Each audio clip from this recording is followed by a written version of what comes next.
اور حضرات محدثین نے حدیث کی اختلاف ثابت کیا ہے، امام نقوی تعلیم اشارات کر رہے ہیں،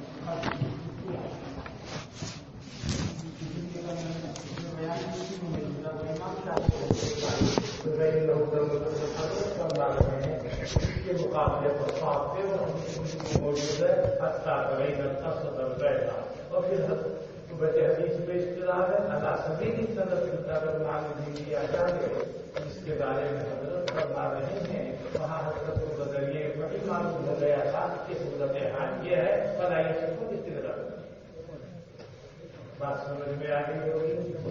ایک کل میں نے جو بتایا تھا متحجرہ کی حدیثیں آ گئی یہ جمع کر رہے، بعض صحابہ کا اگرچہ قول ہے کہ واجب ہے، مگر ائمہ اربعہ میں سے کسی کا قول غسل کے وجوب کا نہیں ہے۔ آپ کے فقہ کی کتابوں میں تو یہ ہے کہ وہ متحجرہ مہینے کے شروع کے 3 دن ہیں، ظاہر ہے یقینی بات تو شروع ہے ان دنوں میں نماز نہیں، باقی 7 دن ہے اس میں تردد ہے، لہذا ہر نماز کے لیے غسل کرے اور ایک شکل وہ ہے، اور 3 کو گزرے 7 یہ گزرے باقی بچے 20 دن، ان 20 دنوں میں فقط وقت نماز کے لیے وضو کر نماز کے لیے وقت نماز کے لیے معذور کے وجہ جو معذور کا حکم ہے وہی اس کا حکم ہے، راتوں سے آپ کو بات سمجھ میں آ گئی۔ ایک تھوڑی سی بات ہوتی ہے وہ گفتگو اس سے پہلے بھی آئی، وضو کتنے پانی سے کرنا ہے، کوئی خاص شریعت نے اس کو مقرر نہیں کیا، اتنا بتایا ہے وضو کرنا ہے غسل کرنا ہے، اس وقت نہیں ہونا چاہیے یا کوئی چیز کچھ کرے، جیسے 1 لیٹر پانی سے ہر قسم کا آدمی آرام سے وضو کر سکتا ہے، کرے گا نا؟ 4 لیٹر یا 8 لیٹر پانی سے غسل کرنے میں کوئی دقت ہے کیا؟ ممکن ہے آپ لوگوں سے کون کرو امریکہ میں کہا ہے آپ کو تو بیت الخلا میں وہاں تو پانی ڈالتے ہیں اور وہ ڈل گئے اور وہ لگے ہوئے کیوں پانی ڈلنے کا، لیکن حضرت نے فرمایا نہر جاری کے اوپر بھی اگر ہے تب بھی ضرور سے ڈالا۔ اس پہ تھوڑا سا ایک واقعہ آپ کو سنا دوں۔ ایک مرتبہ حضرت شیخ نے لکھا ہے آپ کی حضرت مولانا شیخ کا کہ میرے والد محترم حضرت مولانا یحییٰ صاحب رحمۃ اللہ علیہ جو خادم میں خاص تھے، حضرت گنگوئی رحمۃ اللہ علیہ کے، تو اس زمانے میں جب ہمارے رسم چل رہی کنویں ہوتے کنو جیسے پانی پوچھتا روڈ پڑے رہتے تھے کھینچ کے لاتے تھے، تو وہ گرمیوں کا رمضان ہے اور کنویں پہ بیٹھ کر کے نہا رہے ہیں، غسل کر رہے ہیں، اور ایک ولایتی طالب علم شاگرد کو زبردست ڈور کھینچ کے ان کے اوپر ڈالا۔ ایک صاحب نے دیکھا، کہنے لگا مولانا یہ کیا فضول خرچی ہے، اسی لیے کہ تم بولتی ہو تمہارے لیے، ہاں ہمارے لیے آئے تمہارے لیے ہے۔ ممکن ہے آپ میں سے کسی نے دیکھا ہوگا یا وہاں نقل کر کے کسی اور کسان میں آ گیا ہو، کسی نے دیکھا ہو، صحیح مولانا یحییٰ صاحب نے کسی کے بات۔ اب آپ میں سے بعض پر جان ہو رہا ہوگا ایسے دیکھو، کبھی مقصود ہوتا ہے غسل، غسل جب حاصل ہو گیا اس سے زیادہ پانی استعمال کرنا اسراف، ان کا مقصود غسل نہیں ہے، تبرید ہے۔ الاسباب الغذائی پڑھو گے انشاءاللہ، آگے چلو گے سامنے ہے، اس میں ایک قاعدہ آئے گا الامور بمقاصدها، غسل مقصد ہے، غسل ہو گیا، اس سے زیادہ پانی استعمال کرو گے تو اسراف ہے، اور یہاں مقصود ان کا تبلیغ ہے. جب تک تبلیغ حاصل نہ ہو پانی ڈالا جا سکتا ہے. تو پھر جواب دیا میرے مل جائیے میرے مل جائیے. کیوں؟ نوٹ بھی جب کرے گا حلال کر کے کرے گا اس کو مقصد تبلیغ ہے. لہٰذا اب وہ 100 نوٹ بھی اگر کرنا ہے اور مقصد کے حصول میں کچھ کمی ہے اس کو اصلاح سے تعلق نہیں کیا جاتا. بات وہی ہے نوعیت کے بدلنے سے حکم نہیں. تو یہ ایک اندازہ بتایا ہے کہ حضرت جو ہے ایک بوند پانی سے وضو کرتے تھے اور ایک برف سے غسل کرتے تھے. اور یہ کیا ہے بھائی 4 سا کی مقدار ہے 5 سا کی مقدار ہے اور 4 سا کی وہ 1 سا کی مقدار تقریباً 4.25 لیٹر کے آس پاس بیٹھتی ہے. تو 4.25 لیٹر ہو یا 8 لیٹر ہو مطلب آدمی جتنا اسے پانی ملے گا اسی حساب سے وہ اس کو استعمال کر کے اپنی ضرورت پوری کر لے گا. میں مشکات کے گھنٹے میں رکھوں دوسرے گھنٹے میں وہاں ایک جگ بھی رکھا رہتا ہے ایک گلاس بھی رکھا رہتا ہے. تو میں نے گلاس اٹھا کے کہا ان بچوں سے میں نے اتنے پانی میں وضو کیا ہے. کتنا پانی آتا ہوگا گلاس 200 گرام 200 گرام ہوگا. مطلب آپ جب احتیاط سے کریں گے کوئی چیز کچھ تو نہیں رہتی. آپ کو جہاں پانی کی قلت ہے ان سے پوچھیے. کسی جگہ ایسے موقع پر ہے 200 گرام میں وضو کرنا پڑتا اور آرام سے ہوگا. جب آپ کے سامنے پانی چھوڑا ہوگا تو بھی اسی حساب سے کرتے ہیں. اگر اس کے غسل کا طریقہ آپ کے سامنے آ رہا ہے پہلے آپ نے وضو کی جیسے وضو ہوتا ہے اور پھر آپ نے اس کے بالٹی سے 3 لب کو دے کر خوب بھگایا. اس کے بعد پورے بدن کے اوپر پانی ڈال دیا. ایک صحابی نے کہا کیسے کرتے تھے کہ میرے لیے تو 1 سا کافی نہیں ہوگا اور 1 سا کا 2 پانی کافی نہیں ہوگا.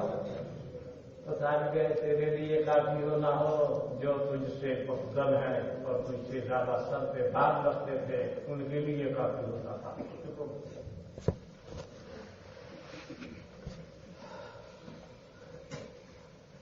بعد تو ایک گاؤں کے لوگ مجھے بہار سے باتیں تھی. ان میں سے ایک نے یہ بھی سوال کیا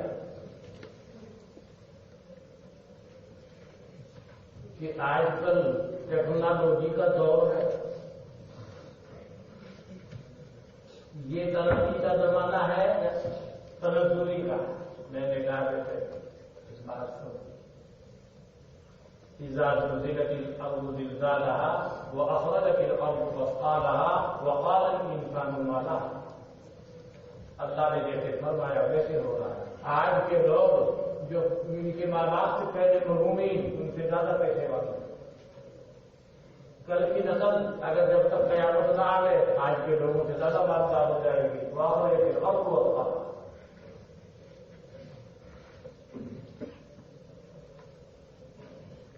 مادیات بڑھے گی ٹیکنالوجی بڑھے گی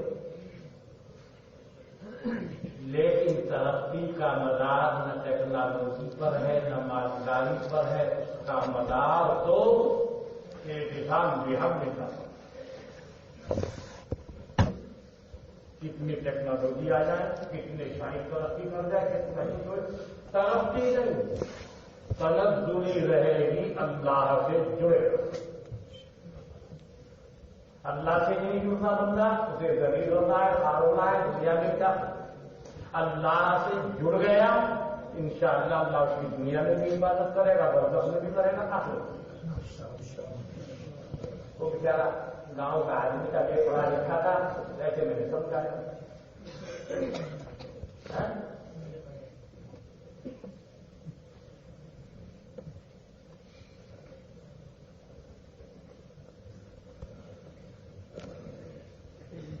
تو اس کا ذکر آئے گا باقی سب باتیں کرنا چاہتے ہیں. چلیے جو باتیں نہیں آئے گی تو بیچ میں آپ کروں. بسم الله الرحمن الرحيم. وبالسند المتصل منا الى الامام الحافظ الحجة ابي عبد الرحمن احمد بن شعيب بن بن بحر النسائي رحمه الله تعالى. أسأل الله أن ينفعنا بعلومه وعلومكم أجمعين يا رب العالمين أنه قال: باب الفرق بين ذوي الحيض والاستحاضة. وبه قال أخبرنا محمد بن المثنى قال حدثنا ابن أبي عدي عن محمد وهو ابن عمرو بن علقمة بن وقاص عن ابن شهاب عن عروة بن الزبير عن فاطمة بنت أبي حبيش أنها كانت تستحاض فقال لها رسول الله صلى الله عليه وسلم: إذا كان دم الحيض فإنه دم أسود يعرف فأمسكي عن الصلاة فإذا كان آخره فتوضئي فإنما هو عرق. حضرت فاطمہ کے بیت سے منقول ہے کہ ان کو اشتہادہ ہوا. ان سے حضور نے فرمایا جب حیض کا خون ہو تو خون کالا ہوتا ہے, اس کو پہچانا جا سکتا ہے, تو تو نماز سے رکی رہو. پیدا کا نہ آخر اور جب کہ دوسرے رنگ کا خون آ جائے فتوضئی بس کو وضو کر فإنما ہی عرق, یہ تو غلط ہے. ایک تو یہ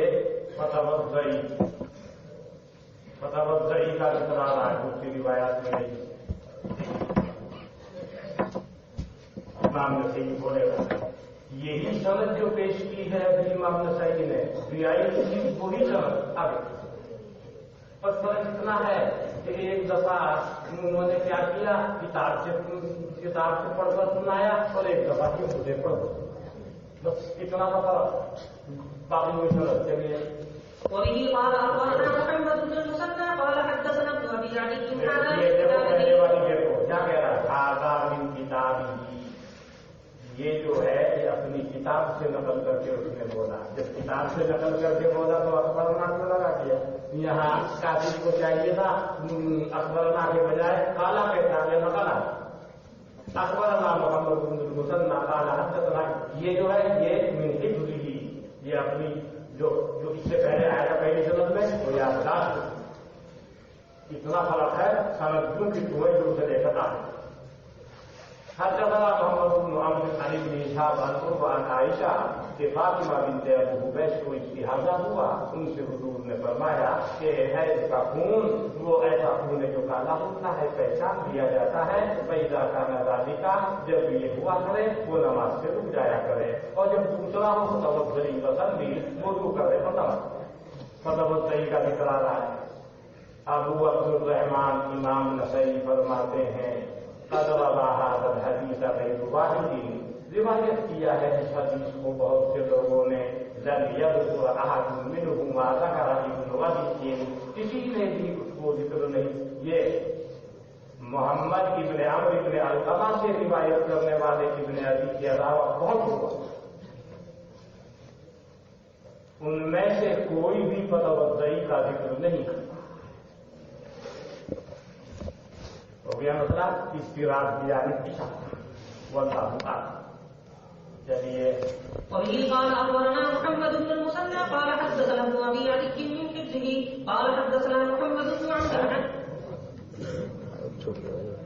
وبه قال أخبرنا يحيى بن حبيب بن عبد قال حدثنا حماد وهو ابن زيد عن هشام بن عروة عن أبيه عن عائشة رضي الله تعالى عنها وعنهم أنها قالت استحيلت فاطمة بنت أبي حبيش رضي الله تعالى عنها فسألت النبي صلى الله عليه وسلم فقالت يا رسول الله صلى الله عليه وسلم إني مستحاض فلا أطهر أفادع الصلاة.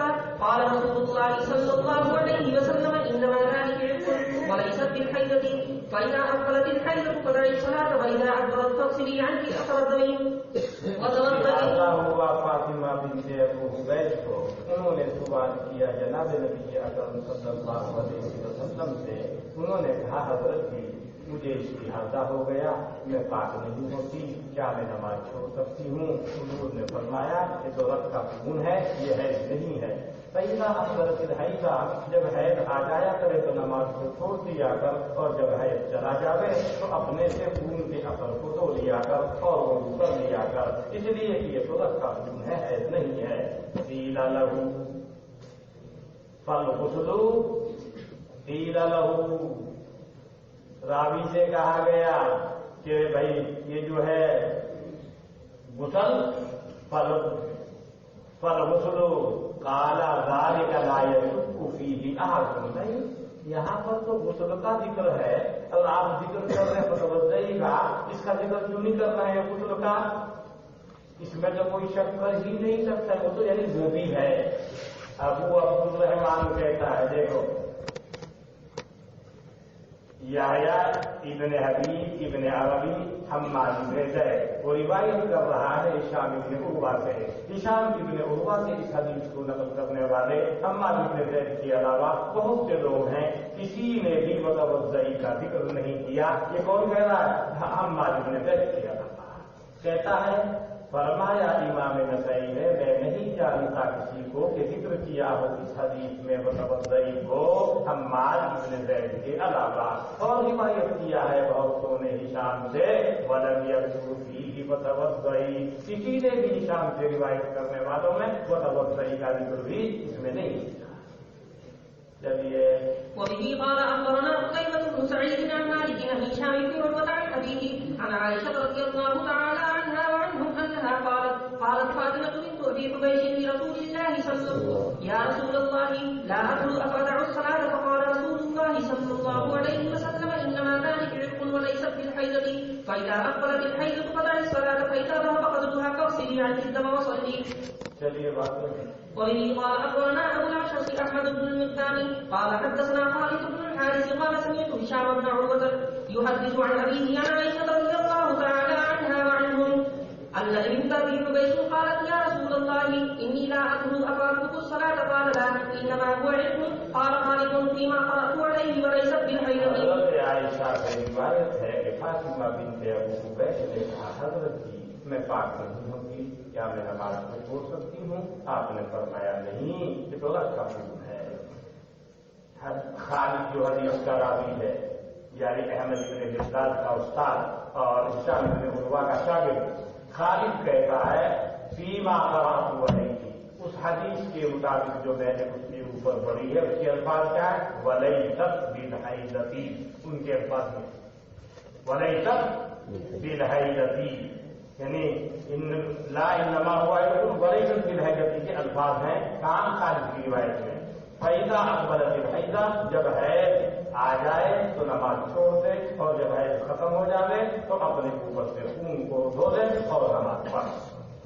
چلیے باب النهي عن اغتسال الجنوب في الماء الدائم۔ میں پانی میں بہت مزروائی روایت گزر چکی تو اس کے بعد بھی آئے گی۔ حضرت وہاں کسی بھی اعتبار سے آدمی غسل کرے، پیشاب کرے، گناہ کرے، اس کے اندر ہاتھ ڈالنے سے، رو کرنے سے، غسل کرنے سے منع فرمایا ہے، اسی کا بھی۔ وبه قال أخبرنا سليمان بن داود والحارث بن مسكين قراءة عليه وأنا أسمع، واللفظ له عن ابن وهب عن عمرو بن الحارث عن بكير أن أبا السائب أخبره أنه سمع أبا هريرة رضي الله تعالى عنه وعنهم أنه يقول قال رسول الله صلى الله عليه وسلم لا يغتسل أحدكم في الماء الدائم وهو جنب۔ حالت جنابت میں ٹھہرے ہوئے پانی میں غسل کرے گا، حضرت منع فرما ہے، اس کا حضرت سب دوسرے کے اوپر کیا ہوگا۔ چلیے باب النهي عن الغوص في الماء القاطع والاغتسال منه۔ وبه قال أخبرنا محمد بن عبد الله بن يزيد المقري عن سفيان عن أبي الزناد عن موسى بن أبي عثمان عن أبيه عن أبي هريرة رضي الله تعالى عنه وعنهم أن رسول الله صلى الله عليه وسلم قال لا يقولن أحدكم في الماء القاطع ثم يغتسل منه۔ باب ذكر الاغتسال أول الليل۔ آدمی حالت جنابت میں ہے، سردی کا موسم ہے، لمبی رات ہے، اور 10 بجے وہ بیچارہ کو مشغول ہوا، فارغ ہوا، فصل بازی، ابھی نانا ضروری ہے، ایسی ہو جائے، ابھی واجب نہیں، مگر ایسے سوئے گا تو وہ اچھا بھی نہیں، شیطان حرکت کرے گا، وضوئی کر یا تو وضو کے قائم مقام کس کا پیشاب جا کے کر شرمگاہ کو دو جا کے دو، دونوں طریقے حضرت سے بنتے تاکہ شیطان حرکت نہ کرے۔ اور ادھر آپ کے سامنے حدیث میں آئے گا کہ جہاں تقریر ہوتی ہے، جہاں جنوبی ہوتا ہے، جہاں کتا ہوتا ہے، وہاں فرشتے نہیں آتے، لیکن جب اجازت مل گئی اس طریقے پر گویا کہ تخفیفاً ابھی اس کی اجازت آپ کو ملی ہے، اور جہاں شریعت سے کتے کی اجازت ملی پھر وہ ممنوع صورت کے اندر داخل نہیں رہے گا۔ اچھا، حضرت سے منظور ہے آپ نے کبھی رات کے شروع حصے میں بھی کیا ہے، وسط میں بھی کیا ہے، آخر میں بھی کیا ہے. گنجائش ہے اس کے اندر، جلد بازی نہیں. اور عام طور سے اور جو پی ایچ ڈی کی ڈگری حاصل کیے ہوئے ہے وہ خاص طور سے تمہیں آج کل کے موسم میں 10 بجے جب غسل کرے گا تو صبح کو جب اٹھے گا تو معلوم ہوگا بخار چڑھا ہوا. اس لیے شریعت کی جانب سے جہاں گنجائش ملی ہے اس گنجائشوں پر عمل کرنا. چلیے. وبه قال أخبرنا عبد بن هشام قال حدثنا محمد عن سفيان عن أبي العلاء عن عبادة بن زيد عن حذيفة بن الحارث أنه سأل عائشة رضي الله تعالى عنها وعنهم أي الليل كان يغتسل رسول الله صلى الله عليه وسلم. قالت ربما اغتسل أول الليل وربما اغتسل آخره. قلت والحمد لله الذي جعل في الأمر سعة. حذیفہ بن حارث نے سوال کیا حضرت عائشہ سے کہ رات کے کون سے حصے میں حضرت غسل کرتے تھے. حضرت عائشہ نے فرمایا بسا اوقات آپ نے غسل کیا ہے رات کے شروع حصے میں، بسا اوقات غسل کیا ہے رات کے آخری حصے میں. وہ کہتے ہیں ادھر میں نے کہا الحمدللہ الذی جعل فی الامر سعۃ، تمام تعریفیں اس اللہ کے لیے ہیں جس نے اس معاملے میں گنجائش ہے. آج کی طبیعت ہے 10 بجے غسل کر کے سو گئے. مولانا اکثر لوگوں کو صبح وقت جب اٹھے گا بخار پڑا. یہ بتا رہا ہوں حرکتیں مت کر. جو گنجائش مل رہی ہے سرکار کی بارگاہ سے گنجائش کو اختیار کرو. چلیے. باب الاغتسال اول الليل واخره. وبه قال اخبرنا يحيى بن حبيب بن عبد قال اخبرنا حماد عن بكر عن عباده بن زيد عن حذيفه بن الحارث قال دخلت على عائشه رضي الله تعالى عنها وعنهم فسالتها قلت وكان رسول الله صلى الله عليه وسلم يغتسل من اول الليل او من اخره؟ قالت كل ذلك، ربما اغتسل من اوله وربما اغتسل من اخره. قلت والحمد لله الذي جعل في الامر سعة. پہلے والی حدیث ہے اس کے اندر بھی یہی بتا کہ تم نے بھی کیا ہے اس نے بھی کیا ہے. چلیے. باب ذكر الاغتسال عند الاغتسال. چلیے. وبه قال اخبرنا مجاهد بن موسى قال حدثنا عبد الرحمن بن مهدي قال حدثني يحيى بن الوليد قال حدثني محل بن خليفه قال حدثني ابو السرح قال كنت اخدم رسول الله صلى الله عليه وسلم فكان اذا اراد ان يغتسل قال وليه فقاك فاوليه فقايا فاذكره به. وبه پہلے سب کھانے نہیں ویسے بھی سب کرتے تھے. پردے کی ضرورت ہے. حضرت نے اپنے خادم ابو سرح سے کہا کہ تو میری جانب اپنی کٹی پھیر لے. تو میری جانب کو اپنی کٹی یعنی ادھر تم وہ منہ ادھر کر. جب منہ ادھر ہوگا تو یہ بڈی جو ہے میری طرف ہو جائے. مقصد کیا ہے اشتکا. بسا اوقات ایسا بھی ہوا کہ کچھ نے چادر کان کی جگہ جیسے اگلی روایت میں آ رہا ہے پردے کے لیے حضرت فاطمہ چادر کانے کے لیے پردہ ہو جائے تو یا تو ادھر کرتا ہوا نہ دکھے.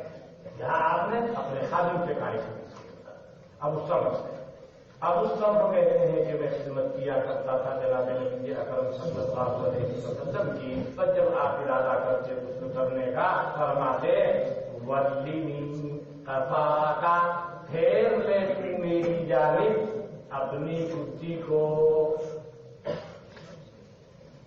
سمجھ رہے ہیں؟ ولینی ولی الیہ، میری جانب اپنی کتی کو پھیر. پس میں اپنی بدھی کو پھیر لیتا حضرت کی جانب. کیوں؟ فاذکرہ بھی، میں حضرت کے لیے پردہ بن جاتا ہوں. اس کے میرے ڈھانپ لیتا تھا آپ کو، یعنی ادھر کرتے ہوئے کسی کی نگاہ آپ کے اوپر نہ. چلیے. وبه قال اخبرنا يعقوب بن ابراهيم عن عبد الرحمن بن مالك عن سالم عن ابي هريره مولى عقيل بن ابي طالب عن ام هانئ رضي الله تعالى عنها وعنهم انها ذهبت الى النبي صلى الله عليه وسلم يوم الفتح فوجدته يغتسل وفاطمه تستره بثوب فسلمت فقال من هذا؟ قلت ام هانئ. فلما فرغ من غسله قام فصلى 8 ركعات في ثوب ملتحف به. فتح مکے کے موقع پر کیا ام ہانی، یہ ام ہانی حضرت علی کی بہن، ام ہانی رضی اللہ عنہا حضرت کے چچا کی۔ ام ہانی سے منقول ہے کہ وہ گئی جناب نبی اکرم صلی اللہ علیہ وسلم کے پاس فتح مکہ کے دن، میں نے پایا اس کو کہ آپ غسل کر رہے ہیں اور فاطمہ حضرت کو ڈھانپے ہوئے ہیں کپڑے کے ساتھ، ایک کپڑا لے کر کے کھڑی ہے وہ تاکہ آڑ کون؟ حضرت کی صاحب حضرت فاطمہ۔ فسلمت، ام ہانی آئی، ام ہانی نے سلام کیا، فقال، حضرت نے پوچھا من ھذا، یہ کون ہے؟ میں نے کہا ام ہانی۔ حضرت غسل کرتے پوچھ رہے کون ہے سلام کرنے والی؟ یوں کہا میں۔ کون ہے؟ میں ہوں جی، میں کیا چیز ہے؟ یہ طریقہ ام ہانی۔ فلما فرغ من غسلہ، جب حضرت اپنے غسل سے فارغ ہو گئے تو آپ کھڑے ہوئے، بس آپ نے پڑھی 8 رکعتیں، 50 کی نمازیں تھی، 30 دن ایک کپڑے میں، مولانا اس زمانے میں کہاں سے 4 کپڑے 10 جوڑے؟ آج تو لوگوں کی اٹیچی بھری پڑی ہے اور کہتے ہیں آج ترقی کا تو ترقی نہیں ہے، تنزلی ہے، عزت کا دور ہے، جب اللہ کے ساتھ جڑیں گے جب جا کے ترقی ملے۔ ایک کپڑے میں آپ نے نماز پڑھی، بس سے لپٹ کر، بے شمار حدیثوں میں آپ کے سامنے مختلف کتابوں میں آیا ہوگا، وہ افطار کے اندر آیا ہوگا کہ وہ بھی روایت آئی ہوگی کہ جی اگر کسی کے پاس وہ کپڑا تو لمبا ہے تو اس میں بٹن لگا لے، چاہے کچھ اور نہ ملے کاٹا ہی لگا لے۔ ایک کپڑا ہے، ایک قمیص ہے، بعض دفعہ ایسا ایک ہی چادر کے اندر لپیٹ کر آپ کے نماز بے شمار مرتبہ بے شمار حدیثیں آپ کے سامنے ضرور۔ چلیے باب ذكر القدر الذي يقتفي به الرجل من الماء للغسل. وبه قال اخبرنا محمد بن عبيد قال حدثنا يحيى بن زكريا بن ابي سعيدة عن مسلم قال اتي مجاهد بقدر فلته 8 أرطال، فقال حدثتني عائشة رضي الله تعالى عنها وعنهم ان رسول الله صلى الله عليه وسلم كان يغتسل بمثل حضرت هذا. مجاہد کے پاس ایک پیالہ لایا گیا، موسیٰ کہتے ہیں میں نے اس کا اندازہ کیا 8 رطل کے ساتھ۔ حضرت عائشہ بیان کرتی ہیں کہ حضرت اسی کے مثل پانی کی مقدار سے غسل فرماتے تھے۔ چلیے وبه قال اخبرنا محمد بن عبد الاعلى قال حدثنا خالد قال حدثنا شعبة عن ابي بكر بن حفص قال سمعت ابا سلمة يقول دخلت على عائشة رضي الله تعالى عنها وعنه وابوها من الرضاعة فسألها عن غسل النبي صلى الله عليه وسلم فدعت بناء فيه ماء قدر صاع فصدرت صدرة فاغتسلت فأفرغت على رأسها 3. یہ کہتے ہیں ابو سلمہ کہ داخل ہوا میں اور حضرت عائشہ کا رضاعی بھائی، کہاں؟ ہم دونوں، کہاں؟ عائشہ کے پاس 2 آدمی، میں ہوں اور حضرت عائشہ کا رضاعی بھائی۔ سوال کیا حضرت عائشہ سے حضرت کے غسل کے بارے میں، فتح کی معاون، تو حضرت عائشہ نے منگایا ایک برتن جس کے اندر ایک سا کے بقدر پانی تھا، وہ سطارت سے گرم، اور ایک پردہ لٹکایا، پھر انہوں نے غسل کیا، پھر ڈالا اپنے سر کے اوپر پانی، 3 مرتبہ غسل کر کے دکھایا اس پر، ایسے حضرت کا حکم تھا، پردہ لٹکایا لیکن اس طریقے سے کہ وہ دیکھیں اتنے پانی، حضرت عائشہ کر کے دکھا۔ چلیے وبه قال اخبرنا قتيبة بن سعيد قال حدثنا ليس عن ابن شهاب عن عروة عن عائشة رضي الله تعالى عنها وعنهم انها قالت كان رسول الله صلى الله عليه وسلم يغتسل في ایک قدر کے اندر غسل کرتے اور وہ فرق کی مقدار ہے، نیچے کے فرق 3 سا، 3 سا اگر ہے تقریباً یہ ہو جائے گا 10 لیٹر کے آس پاس، اور غسل کرتی کہ میں اور حضور ایک ہی برتن میں، آگے وہ مسئلہ بھی آ رہا ہے، اور اس کے اوپر امام احمد کا تقول کہتے ہیں کہ اس کا بچا ہوا اس کے لیے، اس کا بچا ہوا اس کے لیے، اور ایک ساتھ ہر طریقے سے جائے۔ چلیے وبه قال اخبرنا سويد بن نصر قال حدثنا عبد الله قال حدثنا شعبة عن عبد الله بن جبر قال سمعت انس بن مالك رضي الله تعالى عنه وعنهم انه يقول كان رسول الله صلى الله عليه وسلم يتوضا بمكفوف. حضرت ایک مکفوف پانی سے کی مقدار سے وضو کرتے تھے اور 5 مکاکیف کے ذریعے سے آپ غسل کرتے تھے. حدیث پہلے بھی گزر چکی ہے. چلیے. وبه قال اخبرنا قتيبة بن سعيد قال حدثنا ابو الاحوص عن ابي اسحاق عن ابي جعفر قال تمارينا في الغسل عند جابر بن عبد الله رضي الله عنهما وعنهم فقال جابر رضي الله عنه يكفي من الغسل من الجنابة صاع من ماء قلنا ما يكفي صاع ولا صاعان قال جابر قد كان يكفي من كان خيرا منكم واكثر شعرا. حضرت ابو جعفر سے روایت ہے کہ ہم نے آپس میں بحث ہوئی غسل کے سلسلے میں حضرت جابر ابن عبداللہ کے سامنے. حضرت جابر ابن عبداللہ رضی اللہ عنہ نے فرمایا غسل جنابت کے لیے پانی کی 1 سا مقدار کافی ہے. ہم نے کہا نہ 1 سا کافی ہے نہ 2 سا کافی.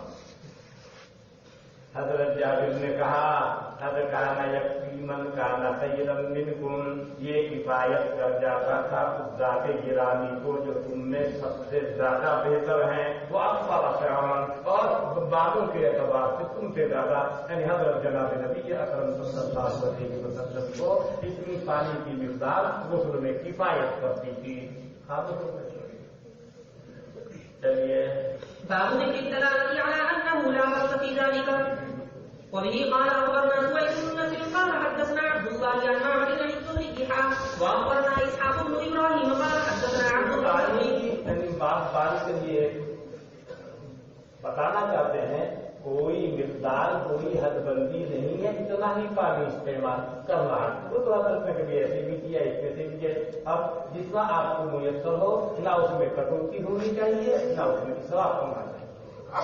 چلیے.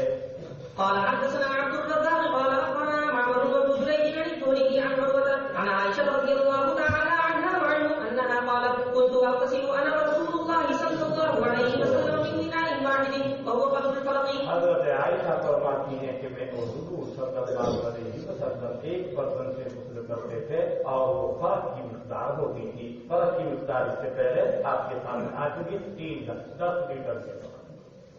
چلیے. باب ذكر اغتسال الرجل والمرأة من نسائه من إناء واحد. وبه قال أخبرنا سويد بن نصر قال أخبرنا عبد الله عن هشام بن عروة وأخبرنا قتيبة عن مالك عن هشام بن عروة عن أبيه عن عائشة رضي الله تعالى عنها وعنهم أن رسول الله صلى الله عليه وسلم كان يغتسل وهو من إناء واحد نختلف فيه کرتے تھے اور میں ایک ہی برتن سے ہم چلو سے پانی لیتے تھے. دونوں برتن سے میاں بیوی ساتھ ساتھ نہ رہے اس میں چلو آپ اپنے مگے تھے پانی اس پہ دے رہے. چلیے. وبه قال أخبرنا محمد بن عبد الله قال حدثنا خالد قال حدثنا شعبة قال حدثني عبد الرحمن بن القاسم قال سمعت القاسم يحدث عن عائشة رضي الله تعالى عنها وعنه أنها قالت كنت أغتسل أنا ورسول الله صلى الله عليه وسلم من إناء واحد من الجنة. دوسرے جناب ایک برتن سے. وبه قال أخبرنا قتيبة بن سعيد قال حدثنا عبيدة بن حميد عن منصور عن إبراهيم عن الأسود عن عائشة رضي الله تعالى عنها وعنه أنها قالت لقد رأيتني أنازل رسول الله صلى الله عليه وسلم إناء أغتسل وأنا وهو ميمون. حضرت عائشہ فرماتی ہیں میں دیکھتی تھی اپنے آپ کو کہ میں مناظرات کر رہی ہوں دوسرے برتن کے بارے میں اور آپ اس برتن سے میرا بھی نمبر آنے تو میرے لیے یہ سب ہوتا تھا. وہ ہے مناظرات. اس کی تشریح دوسری حدیث میں آ رہی ہے. کبھی حضرت فرمائیں گے میرے لیے چھوڑ، کبھی وہ برتن فرمائیں کہ آپ میرے لیے بھی چھوڑیے. چلیے. وبه قال أخبرنا عمرو بن علي قال حدثنا يحيى قال حدثنا سفيان قال حدثني منصور عن إبراهيم عن الأسود عن عائشة رضي الله تعالى عنها وعنهم أنها قالت كنت أغتسل أنا ورسول الله صلى الله عليه وسلم من إناء واحد. وبه قال أخبرنا يحيى بن موسى عن سفيان عن عمرو عن جابر بن زيد عن ابن عباس رضي الله عنهما وعنه قال أخبرتني خالتي ميمونة رضي الله تعالى عنها أنها كانت تغتسل ورسول الله صلى الله عليه وسلم من إناء واحد. عبداللہ ابن عباس کہتے ہیں کہ مجھ کو خبر دی میری خالہ ام المؤمنین حضرت میمونہ رضی اللہ عنہا نے کہ وہ غسل کرتی تھی اور حضور ایک ہی برتن سے. چلیے. وبه قال أخبرنا سويد بن نصر قال حدثنا عبد الله عن سعيد بن يزيد قال سمعت عبد الرحمن بن هرمز الأعرج يقول حدثني ناعم مولى أم سلمة أن أم سلمة رضي الله تعالى عنها وعنه سئلت أتغتسل المرأة مع الرجل؟ قالت نعم إذا كانت كالكسة. رأيتني ورسول الله صلى الله عليه وسلم نغتسل من منكر واحد نفيض على أيدينا حتى نغطيها حتى نفيض عليها الماء. قال الآن لا تذكر بعدا ولا تبالي. حضرت ام سلمہ رضی اللہ عنہا سے سوال کیا گیا کیا عورت غسل کر سکتی ہے مرد کے ساتھ؟ حضرت ام سلمہ رضی اللہ عنہ نے جواب دیا ہاں کر سکتی ہے۔ اذا كانت كيسة جبکہ وہ سمجھدار ہو، دیوٹ نہ ہو۔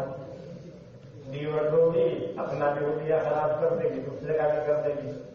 میں نے دیکھا اپنے آپ کو جناب نبی اکرم صلی اللہ علیہ وسلم کو ہم غسل کرتے تھے ایک ہی برتن سے، ہم بہاتے تھے اپنے ہاتھوں کے اوپر پانی یہاں تک کہ ہم ہاتھوں کو صاف کر دیتے تھے، یہاں تک کہ بہاتے تھے تم حتی نفیض علیہا الماء، یہاں تک کہ ہم ہاتھوں کے اوپر پانی بہاتے۔ اعرج کہتے ہیں ام سلمہ رضی اللہ عنہا نے غسل کا ذکر کرتے ہوئے فرض کے دھونے کا ذکر نہیں کیا اور اس کی کوئی پرواہ نہیں، فرض کا ذکر نہیں کیا، حالانکہ جب غسل کرتے ہوں گے تو فرض کو دھونے کی بات ضروری کرنی تو میں ہے، مگر حضرت ام سلمہ نے نہ اس کا ذکر کیا اور ذکر نہ کرنے کی کوئی پرواہ بھی نہیں کی، ولا تبالی، کوئی پرواہ بھی نہیں کر رہی ہے اس کی، بچے تھے اس لیے ان کے سامنے شاید اس کے ذکر کو چھوڑ دیا، انہوں نے خود ہی سمجھ لیا۔ چلیے باب النهي عن الاغتسال بفضل الجنوب. وبه قال اخبرنا قتيبة قال حدثنا ابو عوانة عن داوود الروحي عن حميد بن عبد الرحمن انه قال لقيت رجلا صحب النبي صلى الله عليه وسلم كما صحبه ابو هريرة رضي الله عنه 4 سنين.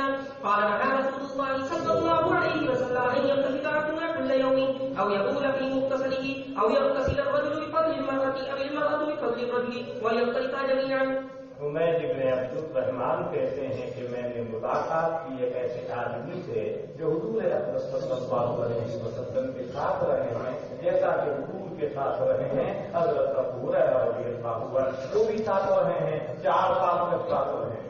انہوں نے مجھ سے بیان کیا کہ حضرت جناب نبی اکرم صلی اللہ علیہ وسلم نے منع فرمایا کہ ہم میں سے کوئی روزانہ کنگھی کرے۔ روزانہ کنگھے کرنے کا مطلب یہ ہے ہر وقت بناؤ سنگار میں رہتے ہو، کام کیا کرو گے؟ جو بناؤ سنگار کے چکر میں رہے گا وہ کسی کام کا رہے گا؟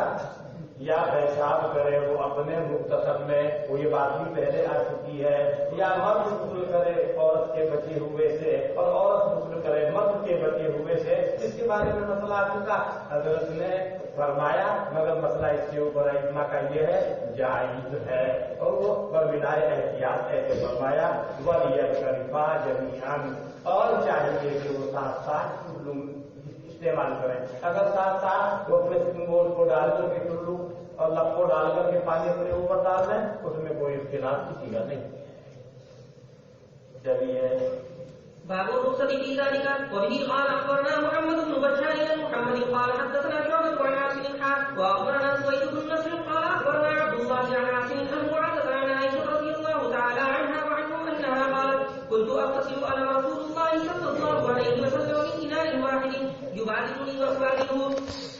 وہ جو پہلے مسئلہ آیا تھا منازعات کا، منازعات کی تفصیل ہے یہ حضرت عائشہ سے روایت ہے جو کچھ تفصیل میں اور جناب نبی اکرم صلی اللہ علیہ وسلم ایک برتن سے حضرت کبھی مجھ سے بڑھ جاتے، کبھی میں حضرت سے آگے بڑھ جاتی، یہاں کر کے حضرت فرماتے دائی بھی میرے لیے بھی تو پانی چھوڑ، اور میں کہتی میرے لیے بھی تو پانی چھوڑو، میں کہتی فضا دی میرے لیے بھی تو چھوڑو۔ سوید کہتے ہیں یبادلنی وابادلہ، یعنی مطلب کہنے کا ان کی الفاظ یہ ہے یبادلنی وابادلہ، وہ حضرت مجھ سے بڑھ جاتے، میں کبھی حضرت سے آگے بڑھ جاتی، فاقول بس میں کہتی دعوی دعوی، اگر میرے لیے حضرت مجھ سے بڑھ جائے میرے لیے بھی تو پانی چھوڑیے، میرے لیے بھی تو چھوڑیے۔ چلیے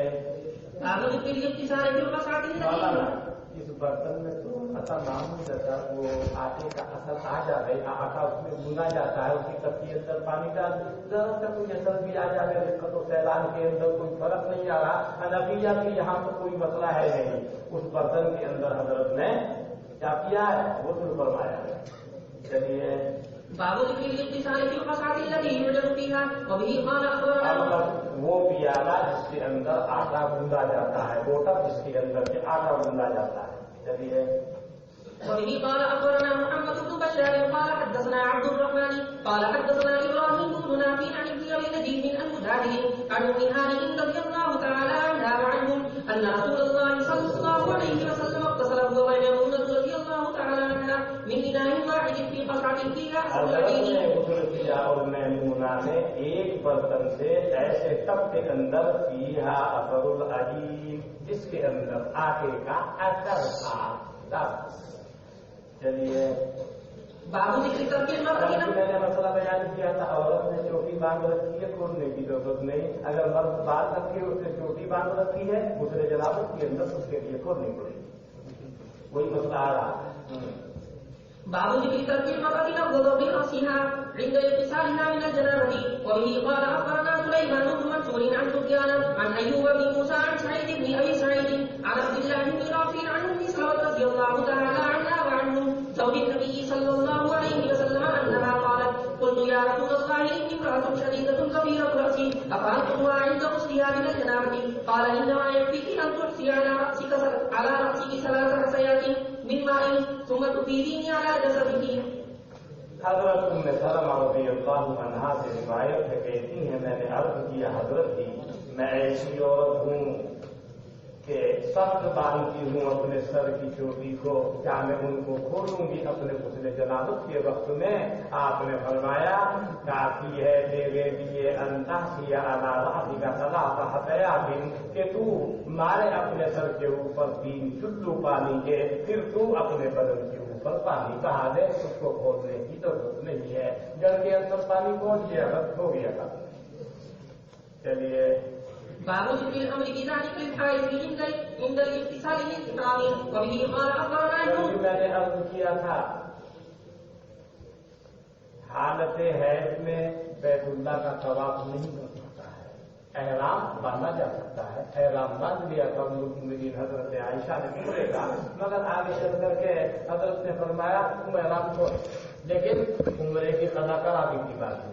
چلیے وبه قال اخبرنا يوسف بن عبد العالى قال حدثنا اشرف عن مالك عن ابن شهاب وهشام بن عروة حدثه عن عروة عن عائشة رضي الله تعالى عنها وعنهم انها قالت خرجنا مع رسول الله صلى الله عليه وسلم عام حجة الوداع فأهللت بعمرتي فقدمت مكة وانا حائض فلم أطب بالبيت ولا بين الصفا والمروة فشعرت ذلك إلى رسول الله صلى الله عليه وسلم فقال انقضي رأسك وانبشتي واعملي بالحج ودعي العمرة ففعلت فلما قضيت الحج أرسلني مع عبد الرحمن بن أبي بكر إلى التنعيم فاعتمرت فقال هذه مكان عمرتك قال أبو عبد الرحمن هذا حديث غريب من حديث مالك عن هشام بن عروة۔ دیکھو سند دیکھو، حدثنا اشهب عن مالک عن ابن شهاب وهشام بن عروة، یعنی گویا کہ وہ سیدھا یوں کہہ رہا ہے کہ میں نے ہشام سے اس کو روایت کیا ہے۔ اشہب کے علاوہ امام مالک کا کوئی شاگرد اس طریقے سے روایت نہیں کر رہا ہے، بلکہ وہ روایت کر رہا ہے عن ابن شهاب عن ہشام بن عروة، اس وجہ سے حدیث کو غریب ہوتا ہے۔ دیکھ رہے ہیں نا، اس نے ساتھ جوڑ دیا عن ابن شهاب و ہشام بن عروة، امام مالک ان دونوں سے روایت۔ حضرت عائشہ کہتی ہیں کہ ہم نکلے جناب نبی اکرم صلی اللہ علیہ وسلم کے ساتھ حجۃ الوداع کے ساتھ، بس میں نے عمرے کا احرام باندھا، بس میں مکے میں آ گئی، حالانکہ میں حالت حیض میں تھی، میں نے بیت اللہ کا طواف نہیں کیا اور نہ میں نے سعی بین الصفا والمروہ کی، بس میں نے اس کی شکایت کی جناب نبی اکرم صلی اللہ علیہ وسلم کی جانب۔ حضرت نے فرمایا تو اپنا سر کھول، کنگھی کر اور حج کا احرام باندھ لینا اور عمرے کو چھوڑ دے۔ بس میں نے کیا، بس جب کہ ہم نے حج ادا کر لیا تو بھیجا مجھ کو حضرت نے عبد الرحمن ابن ابو بکر کے ساتھ، میرے بھائی کے ساتھ، مقام تنعیم کی جانب۔ وہ مقام تنعیم وہ حرم سے باہر شمار ہوتا ہے، بس میں نے عمرہ کیا۔ فقالا حضرت نے فرمایا حاضی مقام عمرت کی، یہ تیرے عمرے کی جگہ ہے۔ ابو عبد الرحمان امام نسائی فرماتے ہیں یہ حدیث غریب ہے۔ غریب کیوں آ رہی ہے؟ یہ مالک عن ہشام بن عروہ کی حدیث میں سے غریب ہے، روایت نہیں کیا ہے اس کو کسی نے بھی علاوہ اشہب سے۔ اشہب کہہ رہا ہے کیا امام مالک سیدھے کس سے روایت کر رہے ہیں؟ ہشام بن عروہ، وہ غرابت سے اس کا ذکر کیا امام نے۔ چلیے گھڑی مت سے بنا کچھ خبر نہیں ہے، بالکل آسان سبق، اس سے پہلے کوئی ایسا آسان سبق نہیں محسوس بھی ہو رہا ہوگا۔ چلیے باب ذكر غسل الجنب يده قبل ان يدخل الاناء. وبه قال اخبرنا احمد بن سليمان قال حدثنا حسين عن زاهدة قال حدثنا عطاء بن سعيد قال حدثني ابو سلمة بن عبد الرحمن قال حدثتني عائشة رضي الله تعالى عنها وعنه ان رسول الله صلى الله عليه وسلم كان اذا اغتسل من الجنابة وجعل له الاناء فيصب على يديه قبل ان يدخلهما الاناء حتى اذا غسل يديه ادخل يده اليمنى في الاناء ثم صب باليمنى وغسل فرجه باليسرى حتى اذا فرغ صب باليمنى على اليسرى فغسلهما ثم تمضمض واستنشق ثلاثا ثم يصب على راسه بالاكفين 3 مرات ثم يفيض على جسده. حضرت عائشہ فرماتی ہیں کہ جناب نبی اکرم صلی اللہ علیہ وسلم جب جنابت کا غسل کرتے یعنی اس کا ارادہ کرتے تو حضرت کے لیے پانی کا برتن رکھ دیا جاتا۔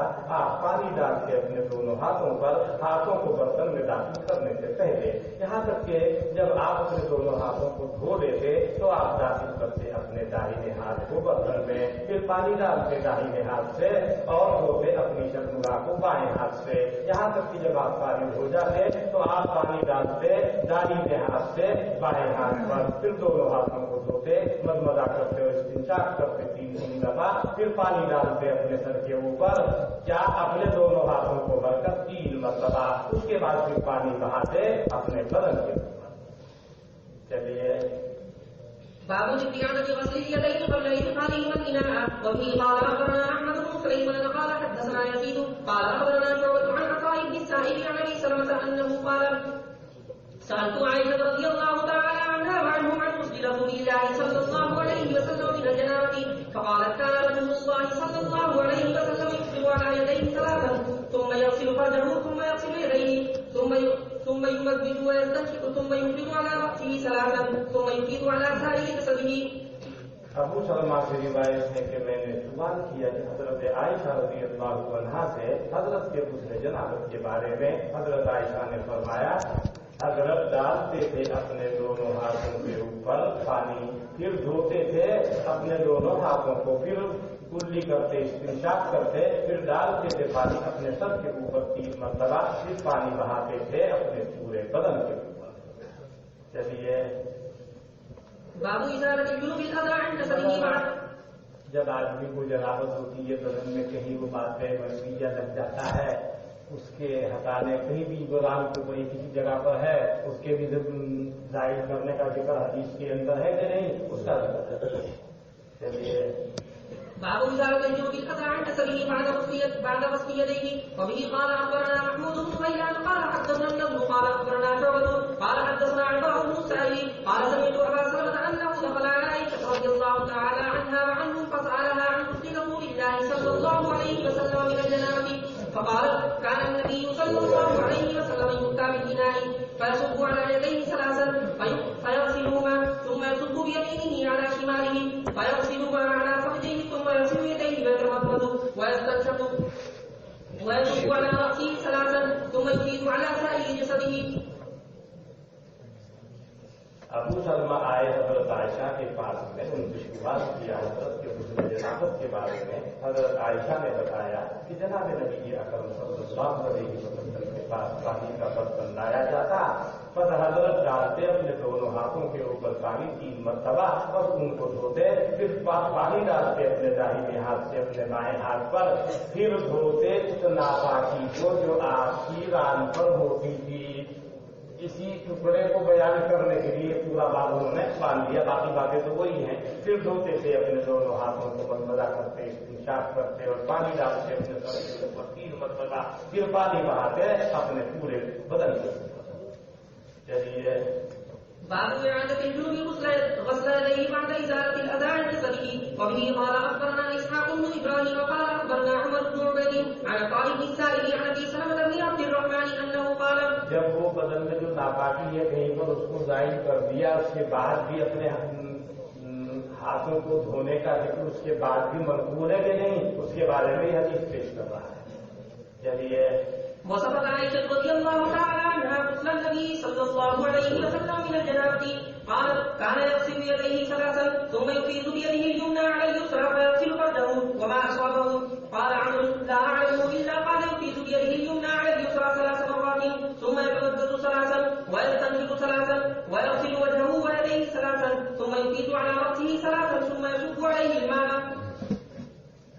ابو سلمہ ابن عبد الرحمن کہتے ہیں کہ بیان کیا حضرت عائشہ نے حضرت جناب نبی اکرم صلی اللہ علیہ وسلم کے غسل جنابت کو کہتی ہیں آپ دھوتے تھے اپنے ہاتھ کو 3 مرتبہ پھر آپ پانی ڈالتے تھے اپنے داہنے ہاتھ سے بائیں ہاتھ پر پھر دھوتے تھے اپنی شرمگاہ کو اور اس گندگی کو جو آپ کو لگ جاتی تھی. عمرو کہتے ہیں بلا عالم الا قال اور میں نہیں جانتا. اس حدیث کے راوی جو ان کے بارے میں انہوں نے کہا پانی ڈالتے تھے اپنے داہنے ہاتھ سے بائیں ہاتھ پر 3 مرتبہ یعنی عطا ابن یساری کو کہتے ہیں. پھر مدمدہ کرتے 3 مرتبہ استنشاق کرتے 3 مرتبہ اور دھوتے اپنے چہرے کو اپنے دونوں ہاتھوں کو 3 مرتبہ. پھر آپ بہاتے اپنے سر کے اوپر پانی 3 مرتبہ. ثم يصب علیہ الماء پھر اپنے اوپر پانی کو ڈالتے. چلیے. مولانا ابھی تو 1 گھنٹہ بھی گھڑی مت دیکھیے بالکل آسان.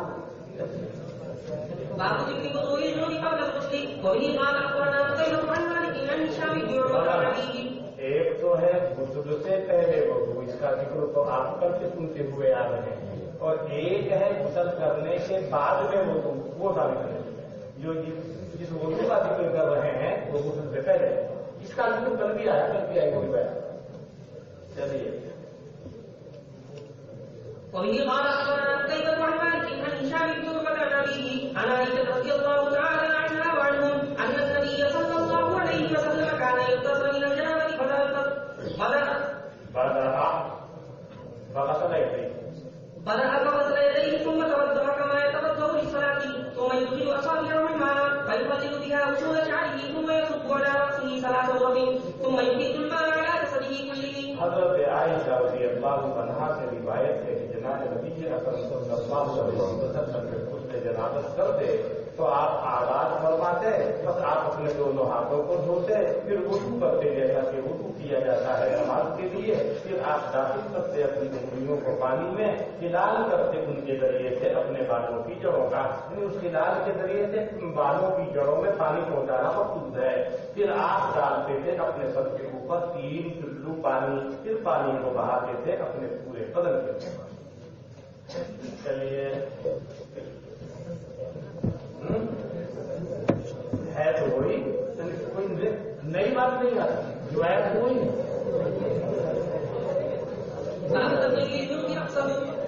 آپ اتنے بچے آج میں کیا کہہ رہے ہیں. چلیے. باب تقليد الموت أقسم. وبه قال أخبرنا عمرو بن علي قال حدثنا يحيى قال حدثنا هشام بن عروة قال حدثني أبي قال حدثتني عائشة رضي الله تعالى عنها وعنه عن غسل النبي صلى الله عليه وسلم من الجنابة أنه كان يغسل يديه ويتوضأ ويقلل رأسه حتى يصل إلى شعره ثم يفرغ على سائر جسده. بیان کرتی ہے حضرت عائشہ حضرت کے غسل جنابت کو کہ آپ دھوتے تھے اپنے دونوں ہاتھوں کو وضو کرتے اپنے سر کے ہلال کا مطلب وہ ہے یعنی انگلیوں کو اس میں ڈال کے کیسے ہلانا تاکہ پانی جڑوں میں پہنچ جائے.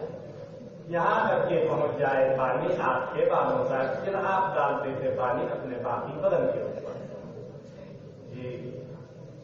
وبه قال أخبرنا محمد بن عبد الله بن يزيد قال حدثنا سفيان عن هشام بن عروة عن أبيه عن عائشة رضي الله تعالى عنها وعنهم أن رسول الله صلى الله عليه وسلم كان يشرب رأسه ثم يحكي عليه 3. پہلے يخلل ہے، تب کی یشربو ہے، مفہوم وہی ہے، پانی پلاتے تھے یعنی کھلال کرتے تھے، وہ کھلال کے حضرت عائشہ کہتی ہیں کہ جناب نبی اکرم صلی اللہ علیہ وسلم پانی پلاتے تھے اپنے سب کو یعنی کھلال کرتے تھے، ثم یاتی علیہ ثلاثا، پھر اپنے اوپر 3 مرتبہ پانی ڈالتے تھے.